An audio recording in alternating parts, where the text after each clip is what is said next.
Amados hermanos en la fe del Señor Jesucristo, paz a vosotros. Es una gran alegría, un placer y una bendición poder compartir este espacio del estudio de la palabra de nuestro Dios y que podamos todos juntos llegar a la misma conclusión, que la palabra de nuestro Dios tiene un objetivo de transformar las vidas de cada uno de nosotros. Dice la segunda carta del apóstol Pablo a Timoteo en su capítulo 3, versículo 16 de esta manera: Toda escritura es inspirada divinamente y útil para enseñar, para redarguir, para corregir, para instituir en justicia, para que el hombre de Dios sea perfecto, enteramente instruido para toda buena obra. Entonces, mis hermanos, ¿cuál es la función de la palabra de nuestro Dios? Pues es instruirnos en justicia para que seamos perfectos en toda buena obra. Ese es un proceso que nos va a llevar toda la vida, sin duda alguna, pero que tenemos que estar trabajando cada día, en cada momento. Por esa razón nos unimos para poder tomar el estudio de esta tarde y poder encontrar en él que la palabra de nuestro Dios es útil para nuestros corazones, para nuestras almas y para todo lo que hacemos. La pregunta de esta tarde es: ¿quién es el personaje del que habla el Señor Jesucristo en el Evangelio de Mateo capítulo 23, versículo 29? Vamos a meternos lleno al tema, mis hermanos, sin olvidar este precepto, que la Escritura es divinamente inspirada y es útil para cada uno de nosotros. Ahora sí, vamos a entrar de lleno al tema. Saquen sus Escrituras y vamos a buscar el Evangelio de Mateo en su capítulo 23 y vamos a leer desde el versículo 29. Dice el Evangelio de Mateo capítulo 23 desde el versículo 29 de esta manera: Ay de vosotros, escribas y fariseos, hipócritas, porque edificáis los sepulcros de los profetas y adornáis los monumentos de los justos, y decís: si fuéramos en los días de nuestros padres, no hubiéramos sido sus compañeros en la sangre de los profetas. Así que testimonio dais a vosotros mismos que sois hijos de aquellos que mataron a los profetas. Vosotros también henchid la medida de vuestros padres, serpientes, generación de víboras. ¿Cómo evitaréis el juicio del infierno? Por tanto, he aquí, yo envío a vosotros profetas y sabios y escribas, y de ellos a unos mataréis y crucificaréis, y a otros de ellos azotaréis en vuestras sinagogas y perseguiréis de ciudad en ciudad, para que venga sobre vosotros toda la sangre justa que se ha derramado sobre la tierra, desde la sangre de Abel el justo hasta la sangre de Zacarías, hijo de Baraquías, al cual matasteis entre el templo y el altar. Amén. Muy bien, mis hermanos, pues aquí el Señor Jesucristo hablaba a la gente de su época, su generación, específicamente a los fariseos y a los escribas, las personas más doctas en el conocimiento de la palabra de nuestro Dios. Si alguien podía saber de quién estaba hablando el Señor Jesucristo, eran estos hombres, los fariseos y los escribas. No debemos olvidar que el Evangelio de Mateo capítulo 15, versículo 24, el Señor Jesucristo dice: yo he venido a las ovejas perdidas de la casa de Israel. El Evangelio de Juan capítulo 1 dice: a lo suyo vino, aunque muchos de los suyos no le recibieron. ¿Qué queremos decir con estas cosas? Que se cumple en el Señor Jesucristo y la generación de su época lo que el apóstol Pablo decía a los romanos en el capítulo 7, versículo 1. ¿Qué dice Romanos 7:1? El apóstol Pablo decía: porque hablo con los que conocen la ley. El Señor Jesucristo se estaba dirigiendo a un auditorio que conocía perfectamente la ley de Dios. En específico, en estos pasajes se está refiriendo a escribas y fariseos. Ellos conocían desde el Génesis hasta el último pasaje de la Escritura Sagrada. En nuestra versión de la Biblia, el Antiguo Testamento termina con Malaquías. Pero les voy a compartir algo. En la versión hebrea de la Biblia, lo que se conoce como el Tanaj, está dividido de una manera diferente. Y el último de los libros es el segundo libro de las Crónicas. Aquí se debe de ver. Segundo libro de las Crónicas. Entonces, podríamos decir que los fariseos y los escribas dominaban la Escritura desde el Génesis, todos los libros de Moisés, los profetas y los escritos. Es como está dividida la Biblia hebrea. Y el último de los libros era los libros de las Crónicas. Ellos conocían esos pasajes con lujo de detalle. Por eso el Señor Jesús les hablaba de estas palabras y ellos las comprendían perfectamente. Dice el Evangelio de Lucas capítulo 24. Vamos a encontrar el Evangelio de Lucas capítulo 24. Y dice el versículo 44 de la siguiente manera: Y él les dijo: estas son palabras con que os hablé estando aún con vosotros, que era necesario que se cumpliesen todas las cosas que están escritas de mí en la ley de Moisés y en los profetas y en los salmos. Esas palabras que el Señor Jesucristo ocupa para sus discípulos son importantes. Cuando Él dice la ley de Moisés, los profetas y los salmos, otra vez está haciendo referencia a la división judaica, a la división hebrea de la Biblia, al Tanaj, que comienza por los primeros libros de Moisés, después va con todos los profetas y por último con una sección que se llama los escritos. Por esa razón se llama Tanaj, de Torah, que es la ley de Moisés, Nebim, que son los profetas, y Ketubim, que son los escritos, y que por una regla ortográfica, aunque podría decir Tanakh, se debe decir Tanaj, por una regla ortográfica del hebreo. Entonces, Jesús está hablando con un auditorio eminentemente judío. Tanto los discípulos como los escribas y los fariseos conocían estas cosas. Para ellos era muy claro que cuando Él decía lo que está escrito de mí en la ley de Moisés, los profetas y los escritos, ellos conocían el Antiguo Testamento y sabían de qué estaba hablando. Por esta razón es que vamos a retomar la pregunta inicial. ¿Qué Zacarías es el que habla el Señor Jesucristo? Dijimos que el Señor Jesús dice a ustedes, a los fariseos y los escribas, que son incrédulos, aún conociendo todas las profecías que hablaban de mí, no han creído, aún viendo todas las señales que he hecho y que están profetizadas en el libro de Joel capítulo 2 y en otros muchos pasajes, en Isaías capítulo 11, primeros versículos, y no han creído. Se les van a enviar todavía más personas para que hablen con ustedes, los apóstoles, y después de los apóstoles, otros creyentes en Jesús iban a seguir predicando el evangelio. Y dice, ustedes los van a perseguir, los van a llevar a la sinagoga para juzgarlos y matarlos. Y con esto ustedes van a ser copartícipes con sus antecesores, sus padres, quienes mataron a muchos profetas, de tal manera que se les va a hacer juicio, no solamente por los que matan en su generación, que en esa generación era matar al Hijo de Dios, sino por todos los justos que ya han muerto en la Escritura, desde Abel hasta Zacarías, según el versículo que leímos, el hijo de Baraquías. Ahora vamos a ver quién es ese Zacarías. Vamos a comenzar primeramente con ubicar lo que dice el pasaje sagrado. Dice que el Zacarías del que estamos hablando, el hijo de Baraquías, según el versículo que leímos, hay mucha atención con esto, según el versículo que leímos, Zacarías, el hijo de Baraquías, muere entre el altar y el templo.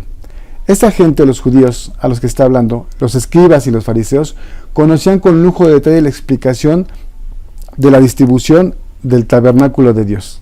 Dice Éxodo capítulo 40, para que veamos cuando el Señor Jesús dijo estas palabras, de qué estábamos hablando. Dice Éxodo capítulo 40. Vamos a ver dónde murió Zacarías. Éxodo 40.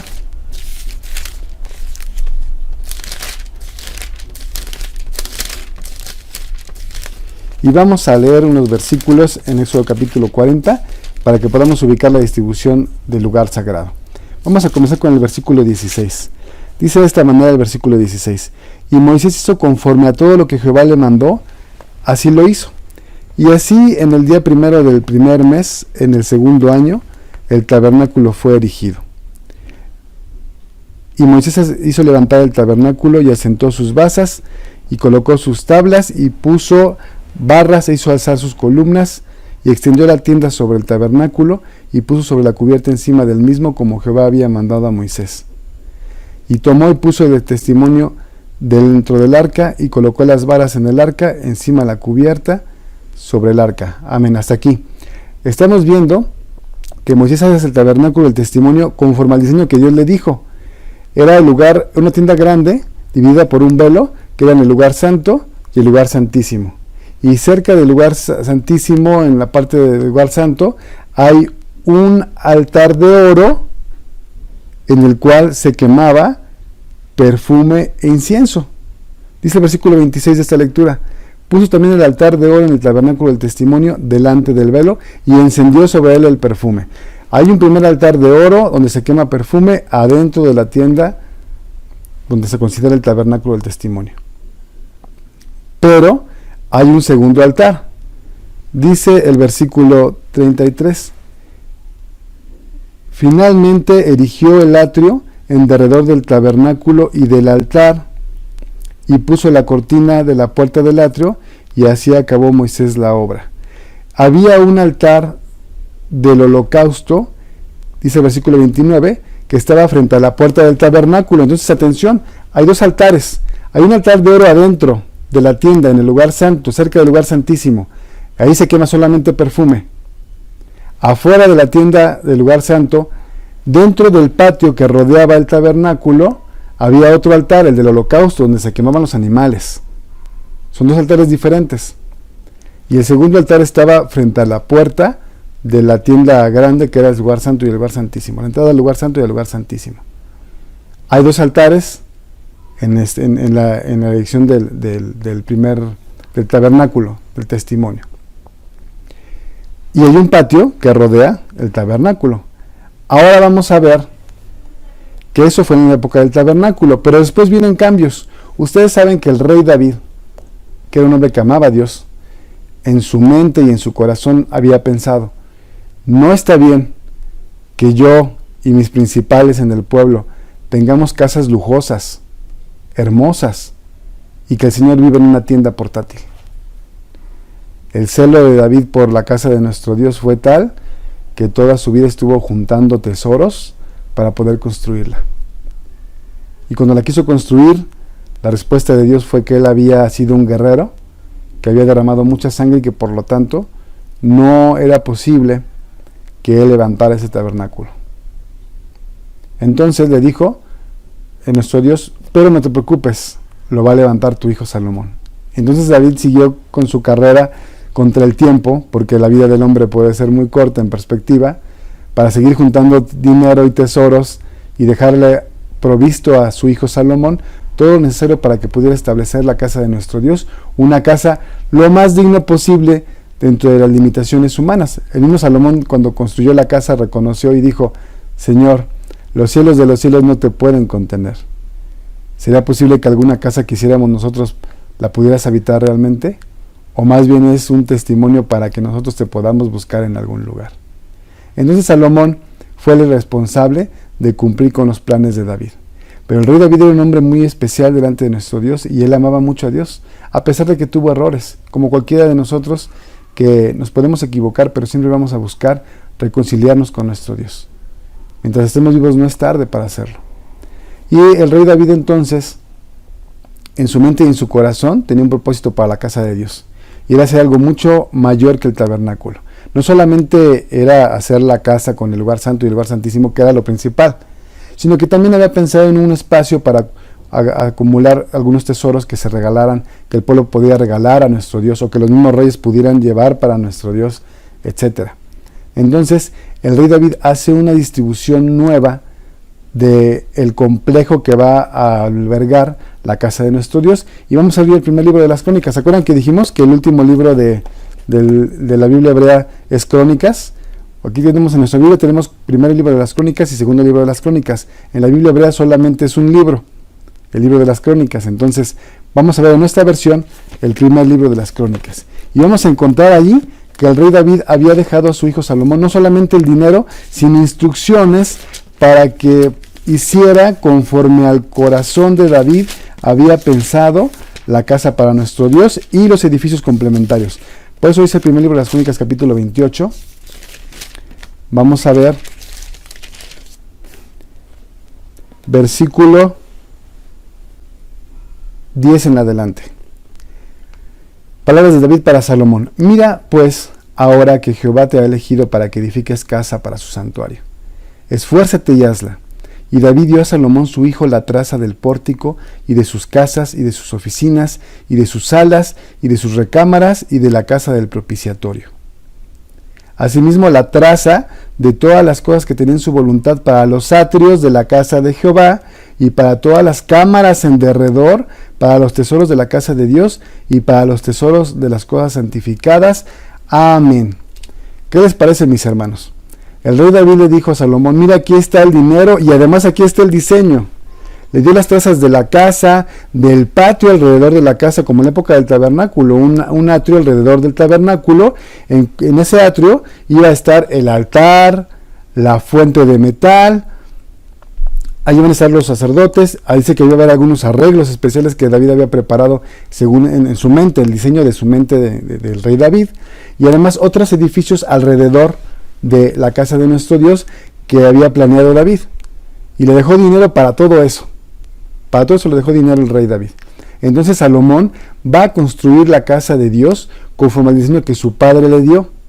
Salomón también va a hacer algunas aportaciones muy hermosas, pero el diseño original en sí es de David. Y quiero que me acompañen a ver este versículo que está en el primer libro de los Reyes, para que ustedes puedan, junto conmigo, corroborar que Salomón, por supuesto que siguió la instrucción de su padre. Dice el primer libro de los Reyes, pero vamos a ver el capítulo 6.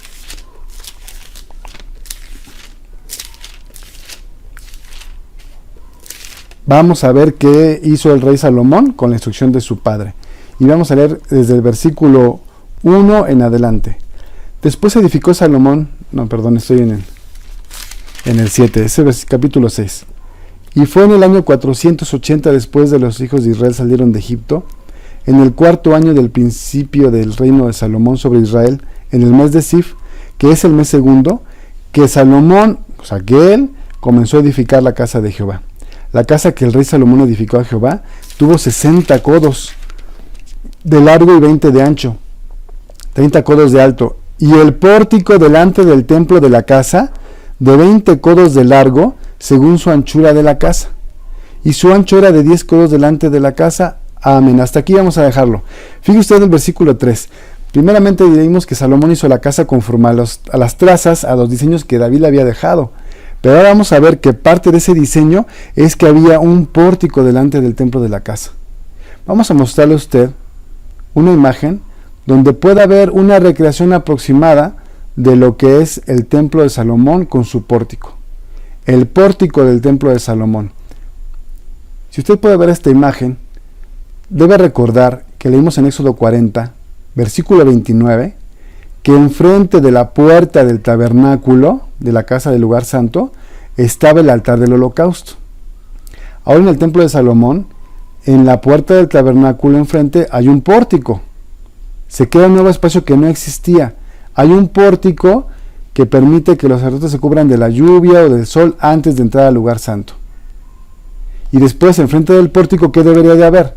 Por supuesto que el altar. Así como el altar estaba frente a la puerta del tabernáculo en la época antigua, ahora el altar está delante del pórtico del nuevo templo de nuestro Dios. Retomando el punto, dijimos que el Señor Jesucristo dijo, para que se les demande la sangre a ustedes desde Abel el justo hasta Zacarías el hijo de Berequías, que murió entre el altar y el templo. Bien, mis hermanos, pues hasta aquí vamos en este punto.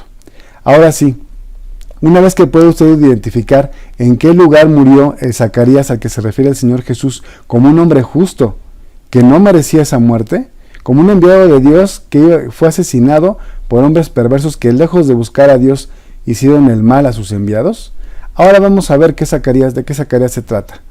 El versículo sagrado que le hemos leído varias veces es Zacarías el hijo de Berequías. Ahora vamos a ver el libro del profeta Zacarías en su capítulo 1. Le tengo 3 propuestas a usted, mi hermano, así que atención, hermanas y mis hermanos, vamos a ver el profeta Zacarías capítulo 1 y vaya tomando sus anotaciones, vaya haciendo sus procesos mentales, su análisis, para que usted me diga desde su hogar, en su mente, quién es este profeta Zacarías del que habla el Señor Jesucristo. Y Zacarías capítulo 1, versículo 1. En el mes 8, en el año 2 de Darío, fue palabra de Jehová a Zacarías profeta, hijo de Berequías, hijo de Ido, diciendo, enojóse Jehová contra vuestros padres, amén, etc. Vamos a leer el versículo 7 de este mismo pasaje. A los 24 del mes 11, que es el mes de Sebat, en el año 2 de Darío, fue palabra de Jehová a Zacarías profeta, hijo de Berequías, hijo de Ido, diciendo, amén. Entonces, encontramos Zacarías el hijo de Berequías. Hasta este momento parece que es el profeta que escribió el libro de Zacarías, pero hay un pequeño detalle, que la escritura no nos dice cómo murió este hombre. No lo dice, solo dice que él escribió el libro, que él convivió con el profeta Ageo, pero no menciona la muerte de este profeta, por lo menos no el Antiguo Testamento, la Biblia hebrea, la que conocían los escribas y los fariseos con los que Jesús hablaba en Mateo capítulo 23, versículo 35. No dice cómo murió.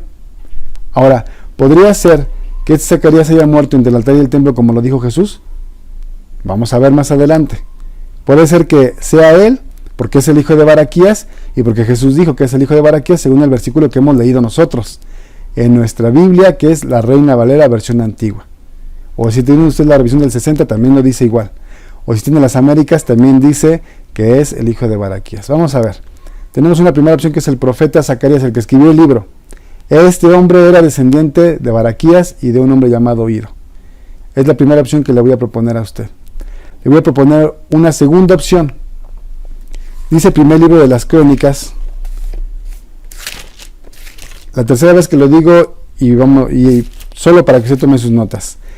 El libro de las Crónicas es el último de los libros de la Biblia hebrea, del Tanaj, de lo que manejaban los fariseos y los escribas.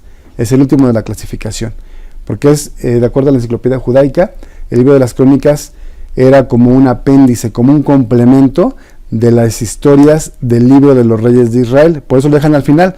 Sale el libro de los reyes y termina con un apéndice, con un complemento de ese libro. Y por eso lo dejan en la clasificación de los escribas, lo dejan al final de esa Biblia hebrea. Entonces, primer libro de las Crónicas, pero vamos a leer ahora el capítulo 24.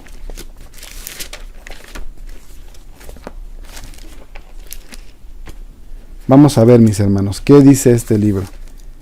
Pero se los voy a cambiar por el segundo libro de las Crónicas. Dice segundo de Crónicas, capítulo 24.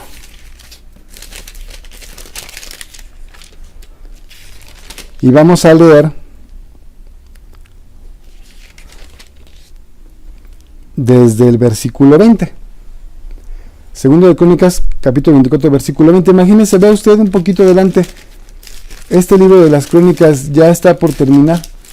Solo faltan unos cuantos capítulos para terminar. Estamos prácticamente al final de la Biblia hebrea. Entonces dice de esta manera el pasaje sagrado.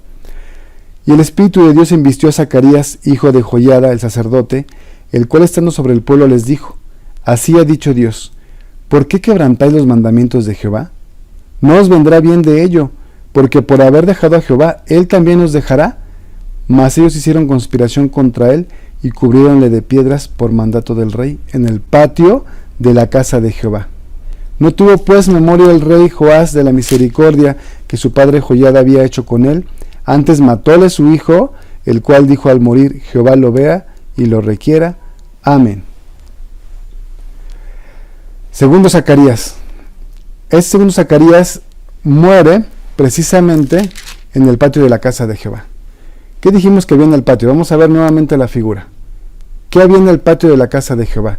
Dijimos que en el patio de la casa de Jehová, en la época de los reyes, había un altar de sacrificios de holocaustos enfrente del pórtico que había construido Salomón por instrucciones de su padre David, a las puertas del lugar santo, del santuario, del templo, de la casa de Dios.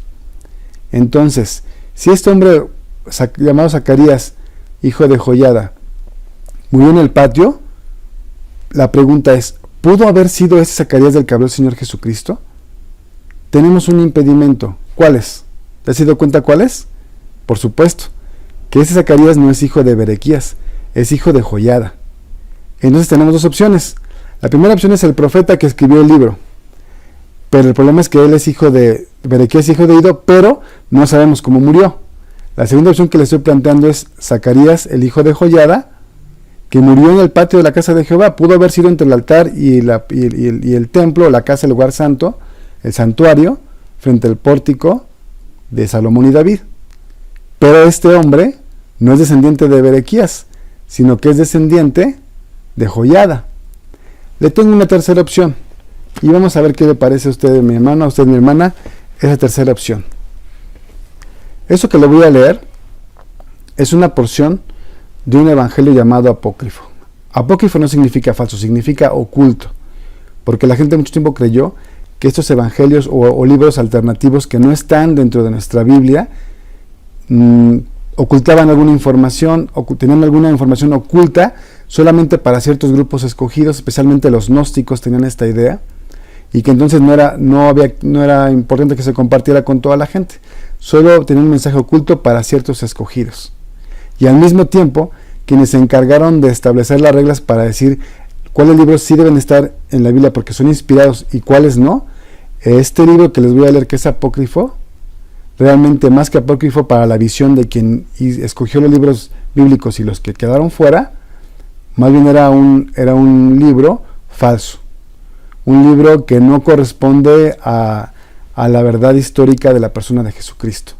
Le voy a leer una porción de lo que se conoce como el Evangelio Armenio de la infancia. ¿De la infancia de quién? De la infancia de Jesús. Está lleno de historias fantásticas. Por ponerle un ejemplo, unos capítulos menciona que Eva, la madre de todos los vivientes, la esposa de Adán, estuvo presente durante el parto del Señor Jesucristo en una cueva.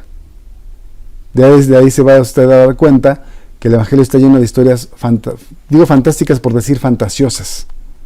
Historias que no pueden ser verdad y que además contradicen otros evangelios. Sin embargo, lea usted esta explicación de un tercer Zacarías, porque este evangelio parece tener la respuesta a las palabras de Jesucristo. Dice el Evangelio Armenio de la infancia, en el capítulo 14, voy a leerle del versículo 6 al versículo 8, que es la parte que nos interesa. Para meterlo en contexto a usted, este capítulo 14 del Evangelio Armenio dice que se trata de cuando Herodes va a matar a todos los niños de Judea, porque sabe por los magos de Oriente que ha nacido el rey de los judíos. Y que Herodes piensa, aconsejado por ciertas personas sabias del pueblo, piensa que el hijo el hijo de Zacarías, Juan, el que se va a convertir después en Juan el Bautista, ahora solamente es un niño, piensa que él puede ser el Mesías, y que entonces comienza Herodes a buscar al padre de Juan el Bautista, que según el Evangelio de Lucas se llama Zacarías, y que oficiaba en el templo de Jerusalén, el templo que estuvimos describiendo anteriormente, que lo van a buscar, manda a gente a buscarlo para que le diga dónde está el niño. Y de acuerdo al Evangelio de Armenio, que corresponde a los evangelios que conocemos, la intención es matar al hijo de Zacarías, al pequeño Juan, que va a ser Juan el Bautista más adelante, para eliminar así al rey de Israel. Entonces, cuando van a buscar a Zacarías, el padre de Juan el Bautista, para que diga dónde está el niño, Zacarías dice: yo no sé dónde está, yo estoy trabajando en el templo, estoy oficiando aquí día y noche, yo no salgo del templo, entonces no sé dónde está mi hijo. Y siguen insistiendo con él hasta que llegamos a este punto. Dice el versículo 6 del capítulo 14, Evangelio Armenio de la infancia. Pero a la hora de la plegaria ritual, esto es cuando amanece, esperaron a que Zacarías hiciese acto de presencia. Como todos los días, y tratando de verlo, no lo encontraron. Y cuando apareció la aurora, en el momento de entregarse a aquella plegaria, los sacerdotes y el pueblo se reunieron para saludarse mutuamente y se dijeron: ¿qué ha sucedido al gran sacerdote? ¿Dónde estará? Y extrañados de su tardanza, pensaron: sin duda reza su oración privada, o bien ha tenido alguna visión en el templo. Mas uno de los sacerdotes, llamado Felipe, entró audazmente, ponga atención mi hermano, en el santo de los santos, y vio la sangre coagulada cerca del altar de Dios. Y he aquí que una voz articulada salió del tabernáculo, diciendo: la sangre inocente ha sido vertida en vano, y no se borrará de encima de los hijos de la casa de Israel, hasta que llegue el día de la completa venganza. Y cuando los sacerdotes y toda la multitud popular oyeron esto, rasgaron sus vestiduras y esparcieron cenizas sobre sus cabezas y exclamaron: desdichados de nosotros y de nuestros padres, condenados todos a este desastre y a esta ignominia. Y los sacerdotes, penetrando en el tabernáculo, vieron la sangre de Zacarías coagulada como una piedra cerca del altar de Dios, mas no vieron su cuerpo. En el versículo 5, que ya no les leí, dice que mataron a Zacarías cerca del altar en el tabernáculo de la alianza. Lo que le acabo de leer hermano, hermana, es un evangelio considerado apócrifo para muchos de nosotros, para la gran mayoría de los creyentes en Cristo de diferentes religiones actualmente, incluyendo la Iglesia Católica, un evangelio falso. Sin embargo, es muy interesante, porque este evangelio trata de resolver el punto del evangelio de Mateo capítulo 23, versículo 35. ¿Cuál es el problema con el evangelio de Mateo 23, 35? Los judíos y los ateos que no creen en la Biblia nos critican por esto, porque ellos creen que el Señor Jesús se equivocó. Ya vimos en el segundo libro de las Crónicas que hay un Zacarías, hijo de Joiada, que muere en el patio de la casa de Jehová. Podría ser el de Jesús entre el altar y el templo. Y hay otro Zacarías que es hijo de Berequías, el profeta del libro. De ese no se sabe dónde murió. Entonces ellos dicen que Jesús no sabía cuál era el Zacarías que había muerto en el altar y que se había equivocado. Que el texto debería decir la sangre de Abel al justo a la sangre de Zacarías, el hijo de Joiada, quien murió entre el altar y el templo. Ellos dicen que así debería de decir. Este evangelio que yo les acabo de mostrar y que fue escrito aproximadamente en el siglo V de nuestra era, aproximadamente de acuerdo a la fuente que ustedes consulten, esa es la época aproximada, por su estilo y por su contenido, lo que trata de hacer es resolver ese problema. Y se escribe probablemente esta historia con la idea de rescatar ese pasaje que ya leímos y de decir, Jesús no se equivocó. Lo que pasa es que Jesús está hablando de otro Zacarías, también hijo de Berequías, como el del libro, pero que este es mucho más reciente. Este es el padre de Juan el Bautista, y que sí murió en el patio de la casa de... Bueno, perdón, no en el patio. Que sí murió cerca del altar de Dios, y que sí era hijo de Berequías. El Zacarías de este evangelio ficticio sí hace clic con todo lo que necesitamos. Es descendiente de Baraquías y además él muere cerca del altar de Dios. ¿Por qué razón pensamos que no puede ser el tercer Zacarías del que estamos hablando? Hay que analizarlo para poder tomar una decisión. Aunque sí nos ahorraría muchos problemas y dolores de cabeza y podemos decir, mira, Jesús no se equivocó, aquí está perfecto el texto, y si era Zacarías el hijo de Baraquías, solamente que no era ninguno del Antiguo Testamento. Ese es el papá de Juan el Bautista, y hasta queda mejor, porque según Mateo 23:35, es desde Abel, el principio de la Biblia, hasta la generación de Jesús. Cuando Jesús estaba por nacer, es que muere, o recién había nacido, más bien, es que muere el Zacarías del que habla el Evangelio armenio.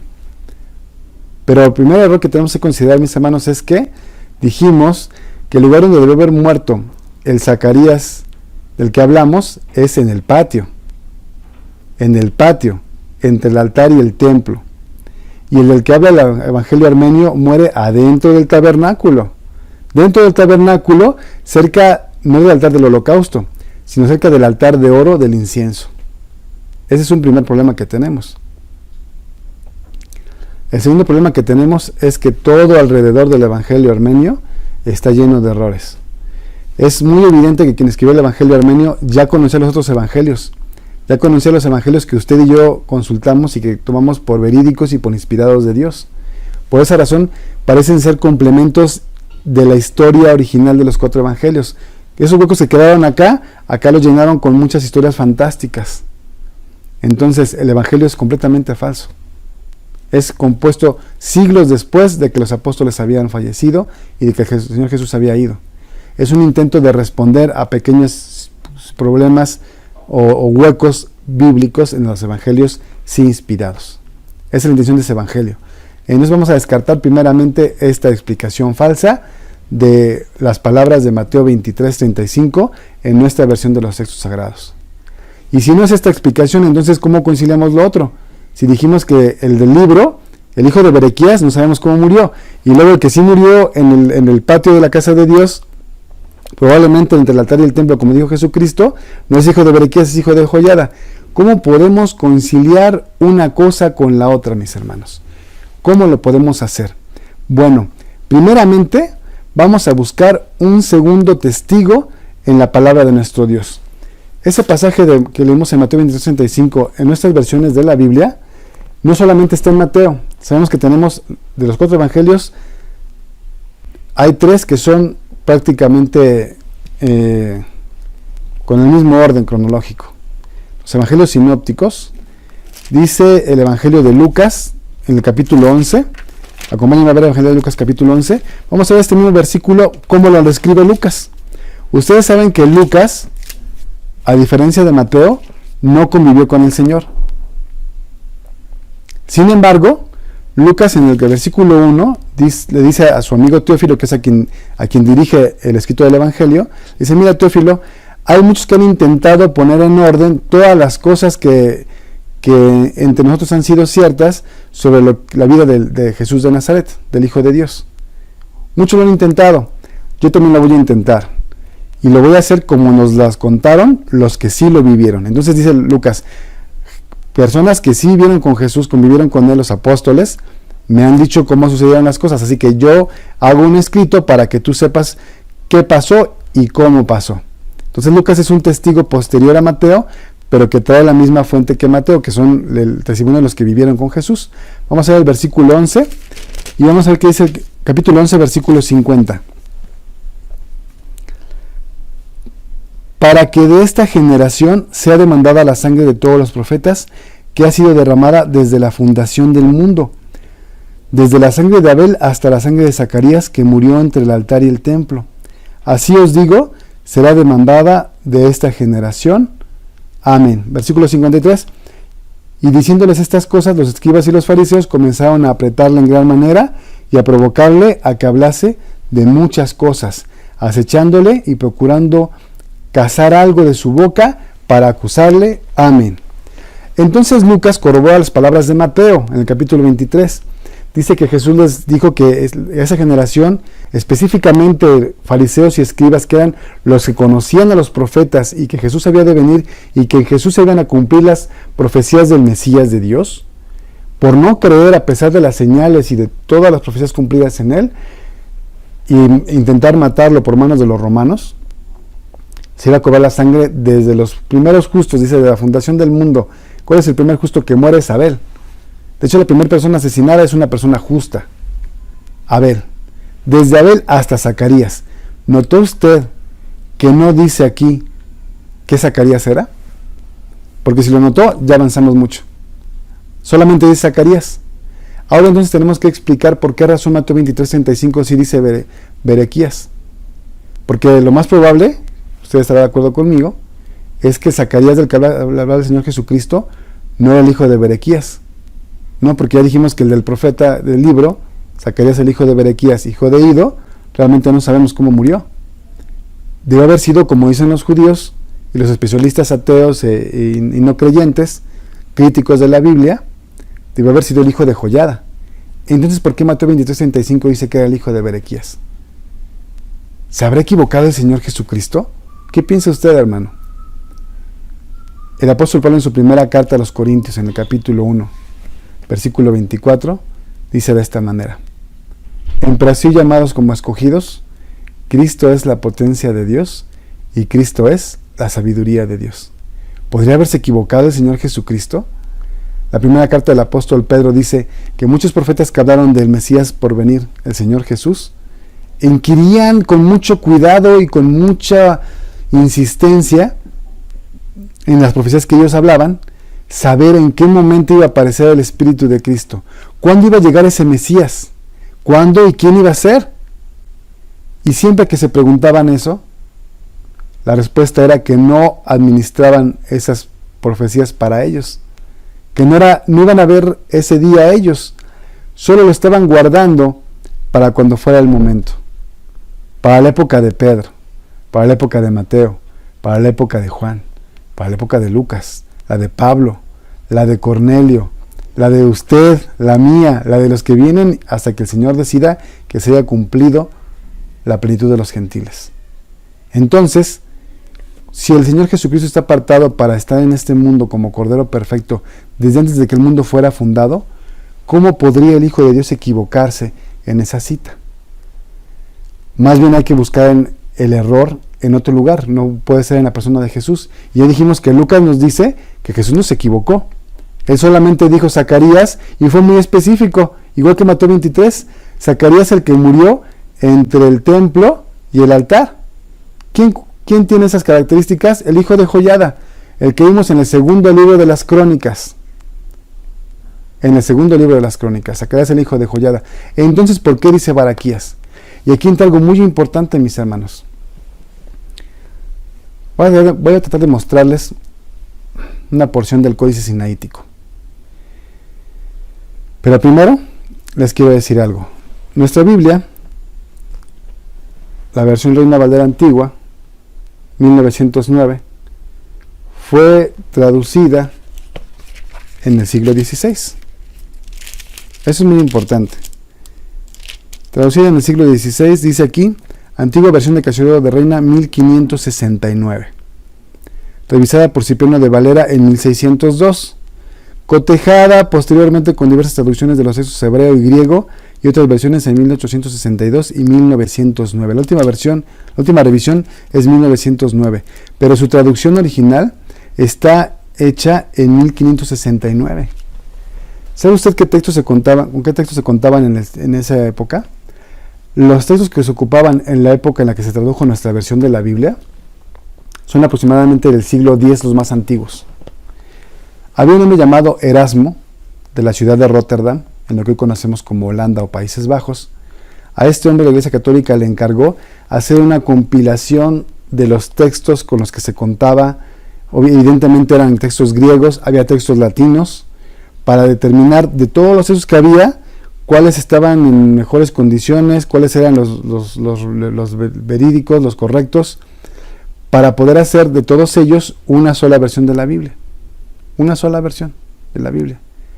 A ese conjunto de escritos que Erasmo de Rotterdam tomó para hacer una versión unificada de la Biblia, se le llamó texto recibido. En latín es textus receptus. Usted lo puede buscar, hay muchos libros al respecto, está en internet por supuesto. El textus receptus de Erasmo de Rotterdam, que también tiene una base en una versión mucho más antigua en latín, como dijimos, de un monje llamado Jerónimo el Exiguo o Jerónimo el Pequeño. Este hombre Jerónimo hizo una versión en latín de las Escrituras y junto con los textos griegos que habían, los más antiguos del siglo X, Erasmo de Rotterdam, en la época aproximada en la que se descubría América, estaba haciendo él una sola un solo conjunto de libros, de textos, para hacer una sola versión de la Biblia. Y esas mismas bases prácticamente son las que ocupó Casiodoro de Reina para hacer nuestra versión. La versión Reina Valera, que se llamó Reina Valera porque después de Casiodoro de Reina la tradujo en 1562, Cipriano de Valera en 1609 la terminó de revisar y completar. De revisar más que nada. Entonces, mis hermanos, ¿qué decimos con esto? Los textos más antiguos que nos contaba Casiodoro de Reina y Cipriano de Valera eran del siglo X y la traducción latina de Jerónimo. Sin embargo, para 1844, un lingüista alemán llamado Constantin viajó a la iglesia de Santa Catalina en el monte Sinaí. Hay una iglesia católica que se construyó y como muchos lugares sagrados se ha construido. Y encontró un monasterio en Santa Catalina, católico, donde tenían restos de escritos muy antiguos, en mal estado. Él los rescató, se puso a leerlos y se dio cuenta que había una versión de la Biblia muy antigua. A esa versión, por haberse encontrado en el monte de Sinaí, en el monasterio de Santa Catalina, y por ser un códice, se le llamó el Códice Sinaítico. Hasta 1844 lo encontró. Lo empezó a estudiar, lo compartió, y han pasado apenas 160 años aproximadamente, siglo y medio, de que se encontraron. Este texto lo hemos encontrado muy recientemente, pero ¿sabe qué? Que en contrapeso con esto es muy antiguo. Es mucho más antiguo que cualquiera de los textos que haya tenido Erasmo de Rotterdam o Casiodoro de Reina en sus manos para poder traducir la Biblia. ¿Y sabe usted qué encontramos en Mateo 23:35 en el Códice Sinaítico? Encontramos que en Mateo 23:35 en la versión griega muy antigua de las palabras de Jesucristo, solamente dice la sangre de Abel el justo hasta la sangre de Zacarías, quien murió entre el altar y el templo. No dice que Zacarías fuera hijo de Baraquías. No lo dice. ¿Qué debemos entender entonces, hermanos? ¿Qué debemos entender entonces? Sucede entonces que en una época muy temprana, siglo II, siglo III de nuestra era, alguna copia del Evangelio de Mateo fue mal traducida. A alguien se le ocurrió agregar, algún copista se le ocurrió agregar Zacarías, hijo de Baraquías, pensando, esa es una suposición mía, pensando que la gente iba a leerlo, los judíos iban a leerlo y iban a decir, mira, entonces Zacarías el profeta, al que nosotros sí creemos, está mencionado por Jesús, en el que no creemos. Quizá con esa intención lo hayan hecho, no lo sé. Pero algún copista, algún escriba añadió la frase hijo de Baraquías para decir que en palabras de Jesús, el Zacarías que estaba citado en Mateo 23 era el mismo del libro del profeta Zacarías. Pero eso era un error. Si usted ve el Evangelio de Lucas en las copias antiguas y en las más modernas, las que ocupamos para el texto receptos para la Reina Valera, y en los textos más antiguos, que uno de ellos es el Códice Sinaítico, aunque hay un par más antiguos que pero este es muy antiguo, nos dice que el Señor Jesús nunca ocupó la expresión Zacarías hijo de Baraquías para Mateo 23:35. Él solamente dijo Zacarías. Y él no dijo si era el hijo de Joiada o era el hijo de Baraquías, pero ¿por qué razón no lo dijo? Pues claro, porque desde el principio lo dijimos, el Señor Jesús se dirigió solamente a personas en Israel, a judíos, a gente que conoció las Escrituras, como el apóstol Pablo decía, con los que saben la ley estoy hablando. Dijimos que los escribas y los fariseos conocían estas cosas al detalle. Cuando él les dijo de Abel a Zacarías, el que murió entre el altar y el templo, ellos sabían que este Zacarías, sin que lo tuviera que decir nadie, era evidentemente el hijo de Joiada. Lógicamente que era él. No podía ser otro Zacarías, no podía ser el profeta, no podía ser el papá de Juan el Bautista. Era el hijo de Joiada. No era necesario escribir quién más era. Un error del copista el haber introducido esa frase en ese lugar. Entonces, mis hermanos, decimos que la gente a la que va dirigido este texto sabe perfectamente. Y cuando decimos que es entre el altar y el templo, no puede ser como el Evangelio armenio dice, adentro del tabernáculo, en el altar de oro. Porque dice que la sangre que encontraron de ese Zacarías de la historia falsa del Evangelio armenio, estaba en el lugar santísimo, al lugar al que solamente podía entrar el sumo sacerdote, y solamente entraba una vez en el año. Entonces, mis hermanos, no cabe duda que el Señor Jesús no se equivocó. El Señor Jesús, la potencia de Dios y la sabiduría de Dios, no cometió ningún error. El error está en algún copista. Ahora pregunta, muy importante. Después de decir que nuestra versión de las Escrituras trae una pequeña parte añadida que es la expresión hijo de Baraquías, y que es una expresión errónea, le voy a preguntar a usted, hermano y hermana, para que lo reflexione. ¿Esto invalida las Escrituras? ¿Eso daña el propósito y el alcance final de la palabra de Dios que usted tiene en sus manos igual que yo? Por supuesto que la respuesta es no. ¿Por qué la respuesta es no? Lo dijimos desde el principio. Todo esto que hemos analizado, todas estas escrituras que están aquí, para mucha gente podría ser un poco espeso el tema de la historia. Sin embargo, se convierte en algo importante cuando nos damos cuenta y reafirmamos que la palabra de Dios no se equivoca. No, la palabra de Dios no se equivoca. Y me dirán, pero hermano, pero si usted dijo que aquí hay algo que no va. Una cosa es que un copista se haya equivocado con intención o sin intención. No lo sé. No estuve allí para saberlo, puedo tener mis propias opiniones. Un copista se puede equivocar. La palabra de Dios jamás se equivoca. Por eso vamos a retomar el versículo que habíamos leído al principio. Dice la segunda carta de Timoteo, capítulo 3, versículo 16. Antes de que le voy a hacer una pregunta. Piense usted si el error de un copista que trajo nuestra traducción esa frase equivocada cambia el sentido de esto que vamos a leer ahora. Si usted me dice que eso cambia el sentido, entonces vamos a estar en un problema. Pero primero vamos a leerlo para que usted haga su juicio. 2 Timoteo 3:16. Toda escritura es inspirada divinamente y útil para enseñar, para redarguir, para corregir, para instituir en justicia, para que el hombre de Dios sea perfecto, enteramente instruido para toda buena obra. Amén. A mi entender, espero que usted pueda compartir conmigo esta forma de pensar. La expresión hijo de Baraquías que está equivocada, porque algún copista cometió un error. Eso no puede evitar que la ley de Dios, que es perfecta, me diga cómo puedo yo ser una mejor persona. Que me pueda instruir, que me pueda redarguir cuando estoy equivocado, por supuesto. Que tenga el mismo propósito de hacerme perfecto para toda buena obra. Que me ayude a ser un mejor ser humano, una mejor persona, un mejor hijo de Dios. No lo cambia la expresión hijo de Baraquías en una copia equivocada del Evangelio de Mateo en su capítulo 23. Entonces, mis hermanos, corroboramos que la palabra de nuestro Dios no hay un libro comparado a ella. Que la misma palabra de Dios se defiende de estas situaciones. ¿Por qué cree usted que aparece el mismo texto en Lucas 11? No es una casualidad como a veces la gente piensa. Es que ¿por qué la historia viene en dos lugares? Si ya está acá, ¿por qué la ponen acá? Hermanos, el Espíritu tiene una intención. El Evangelio de Lucas 11 nos está diciendo que puede haber algo equivocado en el Evangelio de Mateo 23. Hoy usted y yo lo sabemos fácilmente porque vivimos en la era de la información y el Códice Sinaítico nos permitió corroborar que Jesús no se equivocó. Sin embargo, más allá de todo esto, generaciones anteriores a las nuestras, aun cuando leyeran que decía hijo de Baraquías, esas personas se formaron en lo más importante de la ley, que es la parte moral.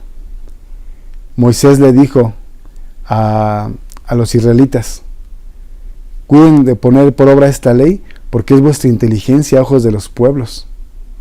Dice el libro de Deuteronomio que la gente lo va a ver y va a decir: ¿qué gente grande hay como esta que tenga a su Dios cercano así? Y que tengan estas leyes buenas y justas para que vivan bien y para que vivan por mucho tiempo. Eso es lo que dice la palabra de nuestro Dios desde Moisés. Desde Moisés. Y se acuerda que un dato muy importante. ¿Se acuerda que dijimos que el Señor Jesús hablaba con los judíos y les dijo en Lucas 24:44 que tenían que desde Moisés, los profetas y los salmos? ¿Eso es una referencia al Tanaj hebreo? Quiero darles dos datos más para terminar, antes de ver un versículo último. Dijimos que el Tanaj está dividido en esas tres partes y que entonces comienza con Moisés. Después vienen los profetas. Y aunque la tercera parte se llaman escritos, ¿sabe usted por qué el Señor Jesús dijo en la ley de Moisés, en los escritos y en los salmos, en lugar de los escritos?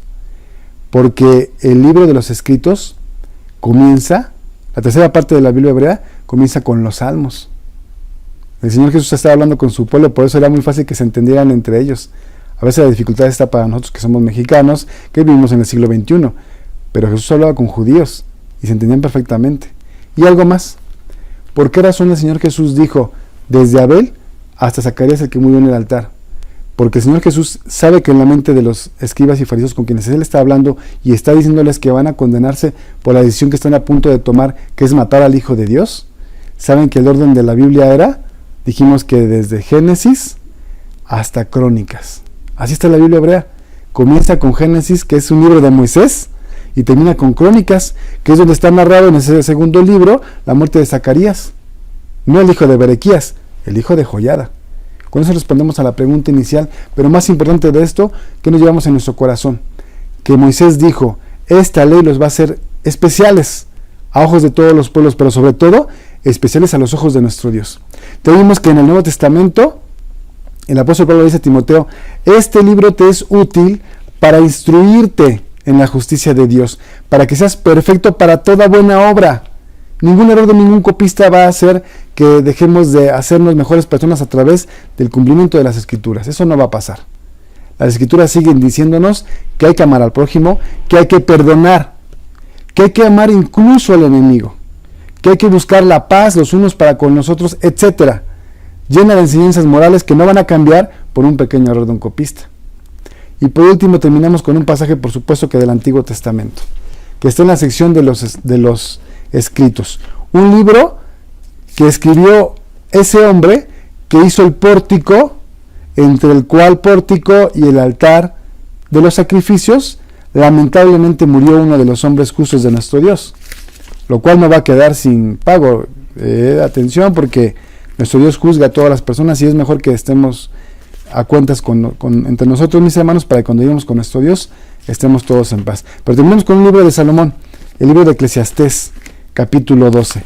Y vamos a encontrar aquí un final adecuado para una historia tan maravillosa. La palabra de nuestro Dios, por más que pueda haber la mano del hombre ahí para hacer situaciones difíciles como errores en traducciones, etcétera, es incorruptible. La esencia de la palabra de Dios es incorruptible en la versión de la Biblia que tomen. ¿Y cuál es la esencia de la palabra de Dios? Dice Eclesiastés capítulo 12, y nos quedamos con esto, mis hermanos. Eclesiastés 12 dice el versículo 12: Ahora, hijo mío, a más de esto sé avisado. No hay fin de hacer muchos libros y el mucho estudio, aflicciones de la carne. El fin de todo el discurso oído es este: teme a Dios y guarda sus mandamientos, porque esto es el todo del hombre. Porque Dios traerá toda obra a juicio, el cual será sobre toda cosa oculta, buena o mala. Amén. Por lo tanto, mis hermanos, terminamos diciendo que tenemos que ser avisados, tenemos que ser muy inteligentes y muy sabios. Ya no podemos darnos el lujo de hacer lo que nosotros querramos, lo que pensemos que está bien. No podemos. Estamos en tiempos difíciles y vendrán tiempos más difíciles sin ninguna duda.